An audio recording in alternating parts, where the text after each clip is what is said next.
పక్కవాడికి మానవత్వం ఇస్తూ నీ జీవితం లోపల ప్రేమను నింపుకుంటూ ఇలా నువ్వు ప్రయాణం చేసుకుంటూ వెళ్ళు. ఎక్కడైనా ప్రేమను ఆధారం చేసుకొని జీవించు. ఎక్కడైనా ప్రేమను ప్రమాణంగా చేసుకొని జీవించు. ఎక్కడైనా ప్రేమను సాక్షిగా చేసుకొని జీవించు. ఎక్కడైనా ప్రేమను అనుభూతి చెందుతూ జీవించు. ఎక్కడైనా ప్రేమను నువ్వు అన్ని రకాలుగా ఆస్వాదిస్తూ రుచి చూస్తూ జీవించు. మానవత్వం ఇవ్వు, ప్రేమను తీసుకో, అంతే. ఈ రెండు ధర్మాలు మన దగ్గర ఉంటే అన్ని మన దగ్గర ఉన్నట్లే. ప్రేమకు లొంగని జీవి లోకాన్ని ఎవరు లేరు. గుర్తుంచుకో, దుర్యోధనుడు సైతం ప్రేమకు లొంగినవాడే. ప్రేమకు లొంగినవాడు. ఎవరి ప్రేమకు లొంగాడు? ప్రమాదకరమైన ప్రేమకు లొంగాడు. శకుని ఎంత ప్రేమను పంచాడు దుర్యోధనుడి కంటే విషపూరితమైన ప్రేమను పంచాడు. దాన్ని రాక్షస ప్రేమ అంటారు. కుట్రలు, రాజకీయాలు, కుతంత్రాలు ఈ ప్రేమను పంచుకుంటూ వెళ్ళాడు. ఇంత భయంకరమైన ప్రేమను పంచడం వలన తను మానవత్వాన్ని మర్చిపోయాడు, ప్రేమతత్వాన్ని మర్చిపోయాడు. డబ్బు మీద ప్రేమను పెంచుకున్నాడు, అధికారం మీద ప్రేమను పెంచుకున్నాడు, అహంకారం మీద ప్రేమను పెంచుకున్నాడు. అహంకారం మీద ప్రేమను పెంచుకోవడం వల్ల వాడి జీవితం సర్వనాశనం అయిపోయింది. రాజ్యం పోయింది, వాడు పోయాడు, ఉన్నది పోయింది, ఉంచుకున్నది పోయింది, వచ్చేది కూడా పోయింది. నీ ప్రేమను అహంకారం మీద పెంచుకోకు, డబ్బు మీద పెంచుకోకు, గౌరవం మీద పెంచుకోకు, విలువల మీద పెంచుకోకు, బంధాల మీద పెంచుకోకు, ఆస్తుల మీద పెంచుకోకు, వైభోగాల మీద పెంచుకోకు. నీ ప్రేమను నువ్వు కేవలం ఇద్దరి మీద పెంచుకో. నీ ఆత్మ మీద పెంచుకో, భగవంతుని మీద పెంచుకో. ఎందుకంటే నువ్వు ఆత్మ మీద ప్రేమను పెంచుకుంటే పక్కనలో ఆత్మను చూస్తావు. నువ్వు భగవంతుని ప్రేమను పెంచుకుంటే పక్కోడికి మంచి చేయాలన్నటువంటి తలంపుకు వస్తావు. నువ్వు ఇంకా దేని మీద ప్రేమను పెంచుకున్నా కానీ నువ్వు పక్కోడికి మంచి చేయలేవు, నీకు నువ్వు మంచి చేసుకోలేవు, ఈ సమాజాన్ని మంచిగా నువ్వు వెలిగించలేవు మంచితోటి. చాలా ప్రమాదకరమైనటువంటి జీవితం మనకిది. నువ్వు మంచి ఇవ్వు, మంచి తీసుకో. వాడు చెడు ఇస్తే తీసుకోకు. రాళ్ళు ఇస్తే తీసుకుంటారా ఎవరైనా? తిను బిడ్డ అని రాళ్ళు నుంచి నోట్లో గుక్కితే ఒప్పుకుంటావా? ఒప్పుకో. కానీ చెడు ఇస్తే నోట్లో వేసుకొని సప్పరిస్తావు. చెడు రాళ్ళ లాంటివి. లోపలికి వెళ్ళాక రాళ్ళు అరగక అవి కిడ్నీలోకి వెళ్ళి ఒకళ్ళు కూర్చున్నాయి అనుకో, గాల్ బ్లాడర్కి వెళ్ళి కూర్చున్నాయి అనుకో, నీకు అప్పుడు అర్థమైతే రాళ్ళ విలువ ఏంటో. చెడు ఏం చేస్తుంది అంటే కిడ్నీ రేపు రాళ్ళై కూర్చుంటుంది, అది నీ బ్లాడర్లో రాళ్ళై కూర్చుంటుంది, అది రేపు నీ పేగులలో రాళ్ళై కూర్చుంటుంది, తర్వాత నీ ఆరోగ్యాన్ని చెడుపుతుంది, నీ డబ్బును ఖర్చుడిస్తుంది, నష్టపరుస్తుంది, నీ ఆయుష్ను తీసేయచ్చు, నీ ప్రాణంని తీసేయచ్చు, రేపు నీ సర్వనాశనం చేయొచ్చు. ఈ చెడు ఇంత ప్రమాదంగా ఈ ప్రపంచంలో ప్రబలడానికి కారణం ఎవరు అంటే నువ్వు ఒప్పుకోవడం, నువ్వు దాన్ని స్వీకరించడమే. నువ్వు ఒప్పుకోకు, స్వీకరించకు, ఏకీభవించకు, కాస్త వాయిదా వేయి చెడును. చెడుని ఎప్పుడు వాయిదా వేస్తురా, మంచిని వాయిదా వేయకు. చెడును నిర్లక్ష్యం చేస్తురా, మంచిని నిర్లక్ష్యం చేయకు.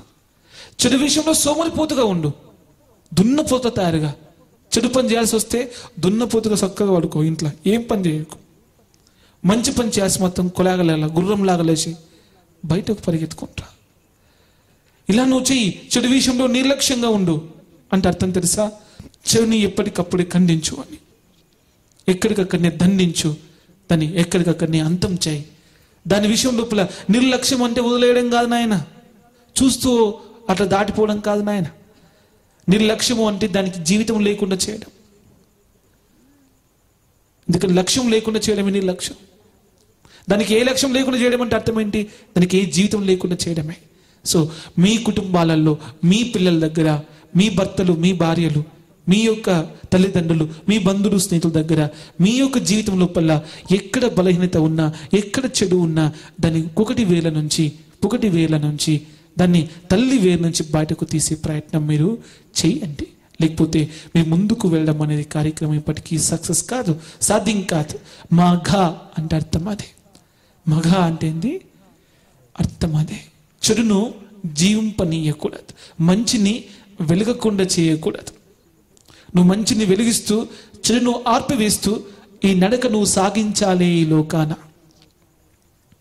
నీ ప్రతి అడుగు ఒక అడుగు చెడును ఆర్పడానికి వేయాలి, ఒక అడుగు మంచిని వెలిగించడానికి వేయాలి. ఒక చేయి మంచిని చేయడం కొరకు ఉండాలి, ఇంకో చేయి చెడును ఆర్పివేయడానికి ఉండాలి. ఒక కన్ను మంచికి మార్గదర్శకత్వం చేసే విధంగా ఉండాలి, ఇంకొక కన్ను చెడు దారిని ఎప్పటికప్పుడు ధ్వంసం చేసే విధంగా ఉండాలి. నీ మనసు అంతా మంచిని నింపుకోగలగాలి. నువ్వు మాట ఒకటి, ఆలోచన ఒకటి, చేతలు ఒకటి ఉండొద్దు. త్రికరణ శుద్ధి ఉండాలి. ఒక నిర్ణయం తీసుకో, ఆ నిర్ణయాన్ని గెలిపించే మనసును పెంచుకో.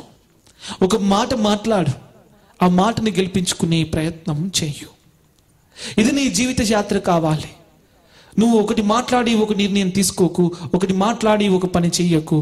మూడు ఒకే తత్వంలోకి తెచ్చుకో. నీకు ఒక వ్యక్తిత్వం ఏర్పడుతూ ఉంటుంది. మాట మారిస్తే మారుడు నిన్ను జయిస్తాడు అనే ఒక సూక్తి ఉంది. మారుడు అంటే యముడు అని. యముడు మాట మారుస్తాడో వాడు యముడికి ఆహారం అయిపోతాడు. యముడికి ఆహారం అయితే ఇంతమంది ఎక్కడి నుంచి కొడుతురు గురువు గారు? కుప్పలు కుప్పలు తెప్పలుగా వస్తారు జనం అంతా. లోపల బాత్రూమ్ దగ్గర క్యూ, బస్ స్టేషన్లో క్యూ, రైల్వే స్టేషన్లో క్యూ, ఫ్లైట్ దగ్గర క్యూ, రోడ్ల మీద క్యూ, ఎక్కడ చూసి మార్కెట్కి వెళ్తే క్యూ. క్యూ లేని షూటే లేదు గురువు గారు. అన్నిటికీ queue queue queue queue queue. ఎందుకు వస్తుందో చెప్పు తెలుసా? ఈరోజు అల్పుడికి సైతం పరమాత్మ అవకాశం ఇచ్చాడు, ఉద్ధరించుకో తన్ను తానని.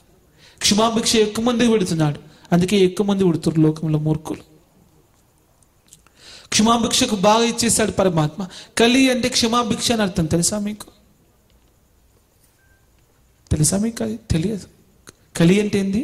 క్షమాభిక్ష.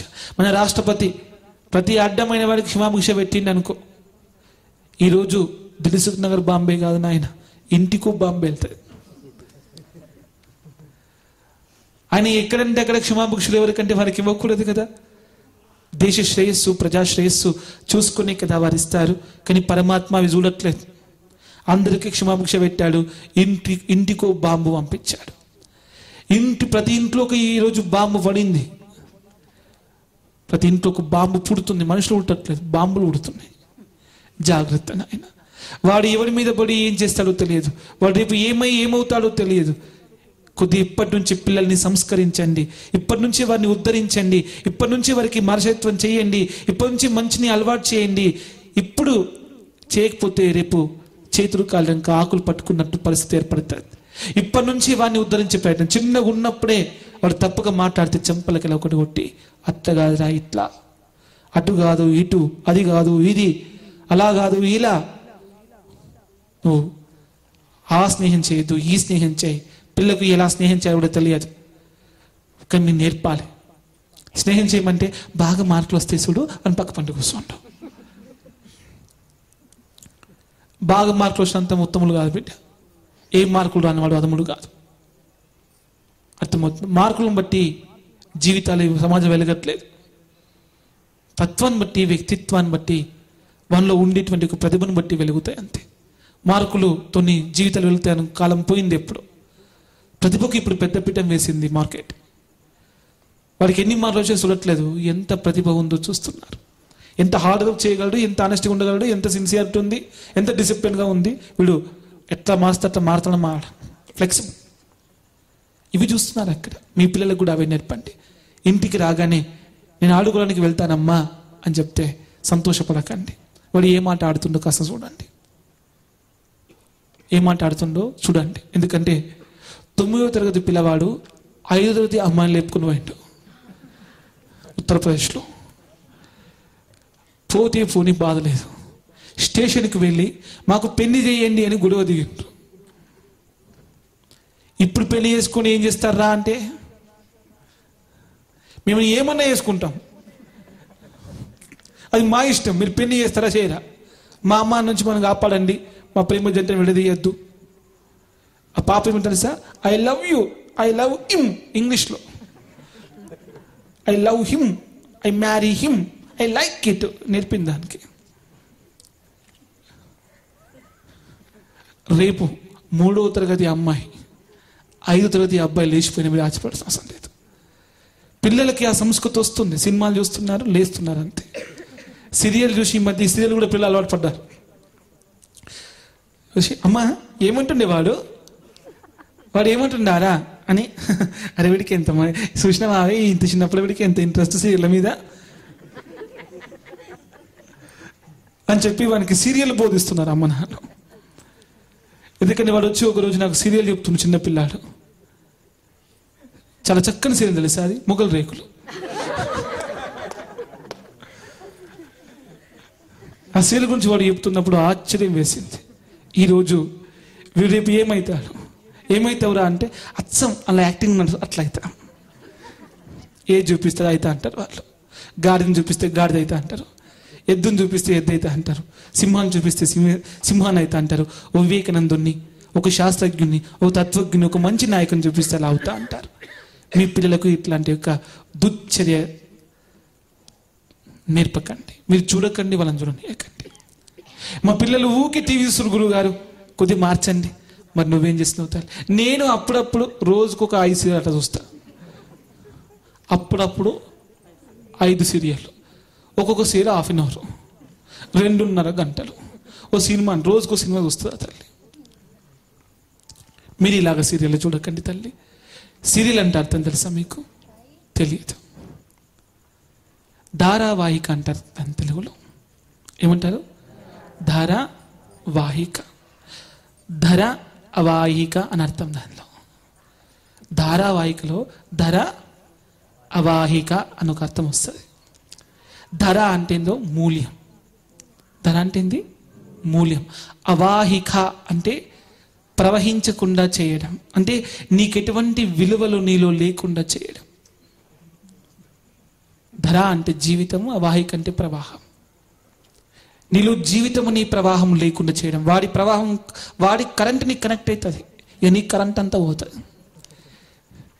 వాని కరెంటుని కనెక్ట్ అయ్యి వాని ప్రవాహం స్టార్ట్ అయ్యి నీ కరెంటు పోయి నీ ప్రవాహం పోయి, అప్పుడు వాడే ఆమె ఎట్లా ఆలోచించింది? అప్పుడు సమస్య వచ్చినప్పుడు ఇట్లా చేసింది, నేను కూడా మా అత్తతో అట్లే ఇస్తా, మా కోళ్ళతో అట్లే ఇస్తా, మా ఆయనతో అట్లనే ఉంటా.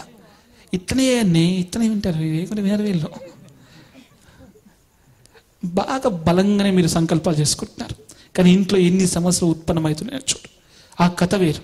ఆ కథ కేవలం మీ దగ్గర నుంచి డబ్బులు జేబులో వేసుకోవడం కొరకు, మీ సమయాన్ని ముందు జేబులో వేసుకొని, మీ శ్రమ ఫలాన్ని తర్వాత మీ జేబులో వేసుకొని, తర్వాత మీ జీవితాన్ని జేబులో వేసుకుని, వాడు సీరియల్ ముగిసిపోయిందని చెప్పినప్పుడు అరే అయిపోయింది, మంచిగా ఉండే సీరియల్, ఏమొచ్చిందో చూడు, అయిపోయినాక ఏం రాదు. ఇంకో సీరియల్ చూసి అలవాటు వస్తుంది. సీరియల్ చూడకపోతే జీవించలేనేటువంటి వ్యసనం వస్తుంది. ఈరోజు ఆడవాళ్ళకు కళ్ళు లాంటిది అది. మగోళ్ళు కళ్ళు లేకపోతే ఉండేది, ఆడవాళ్ళేమో సీరియల్ లేకుండా ఉండలేరు. గురుగారు ఏం పని చేస్తాం? పొద్దుంతా ఇంట్లో ఉట్టి కూర్చుంటాం, అట్లా టీవీ చూసి అలవాటు స్టార్ట్ అయింది. మా ఆయన తక్కువగా తీయండి, మా ఆయన కూడా అలవాటు చేస్తే మెల్లమెల్లగా. ఈ మధ్య మా ఆయన కూడా 2 చూస్తున్నాడు. ఈవెన్ ఫోన్ చేసి అడుగుతున్నాడు లేట్ అయితే, ఏం నడుస్తుంది ఒకసారి చెప్పు. వాడు కొట్టిండా చెల్లెను, జైలు పెట్టిండా, వాళ్ళు ప్రేమించుకున్నారా, అయిపోయింది చెప్పుకున్నారా, ఫోన్లోనే రోడ్డు మీద అడుగుతున్నాడా? నేను చెప్పేది, మనము మహాభారతాలు రామాయణాలు చెప్పుకునే కాలం పోయింది. సీరియల్ సినిమాల గురించి చెప్పుకునేది దౌర్భాగ్యం, దరిద్రం మనకు పట్టుకుంది. ఈ దౌర్భాగ్యం, దరిద్రం నుంచి మీరు బయటకు రావాలి. మంచి విషయాలు మాట్లాడుకోండి, మంచి విషయాలు చర్చించుకోండి, మంచి విషయాల గురించి మాట్లాడండి, మంచి విషయాల గురించి ఆలోచించండి, మంచి విషయాల గురించి కాసేపు మీరు సమయాన్ని కేటాయించండి. కాస్త మంచికి సమయం ఇవ్వండి. మీ జీవితంలో మంచిని కాస్త మీ జీవితంలో ప్రవహించనీయండి. మంచిని కాస్త మీ జీవితంలో జీవించనీయండి. మంచికి కాస్త మీ జీవితంలో స్థానం, చోటు ఇవ్వండి. కనీసం దాన్ని నిలబడే చోటన్నా ఇవ్వండి మీ జీవితంలో. వీటికి దరిద్రమైన వాటన్నిటికీ గంటల కొద్ది సమయం కేటాయించుకుంటూ పోతే రేపు మంచి పనికి సమయం ఉండదు. అప్పుడు మీ జీవితం పరమాత్మ కూడా దంచుతాడు. మీరు పారిపోతాం అనుకుంటున్నాం, చచ్చిపోయినాక అక్కడికే వెళ్తారు. మీరు చనిపోయినాక అక్కడికి వచ్చినాక పరమాత్మ కూడా ఎన్ని సీరియల్ చూసినావు, ఎన్ని నిమిషాలు ఖర్చు పెట్టినావు, నిమిషం ఇంకో వాత.